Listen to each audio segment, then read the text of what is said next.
Congratulations to Penny del Castillo of Studio del Castillo, winner of the 2022 TIDA Australian Designer Kitchen. Strong family bonds and the importance of entertaining were catalysts for many of the design decisions taken to deliver this striking new kitchen. With 3 teenage children in the family, the kitchen space would be used at various times of the day and night and needed to suit the ever-changing schedules of young adolescents.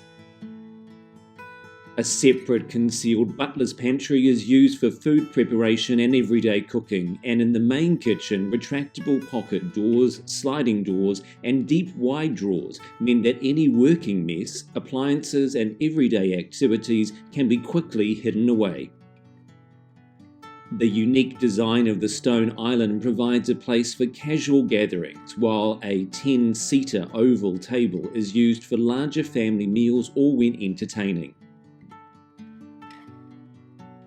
The TIDA judges noted how the overall effect was streamlined without being minimal, using high-quality materials and careful detailing that extends from the kitchen through to the adjacent living spaces. Congratulations to Penny del Castillo of Studio del Castillo, winner of the 2022 TIDA Australia Designer Kitchen of the Year.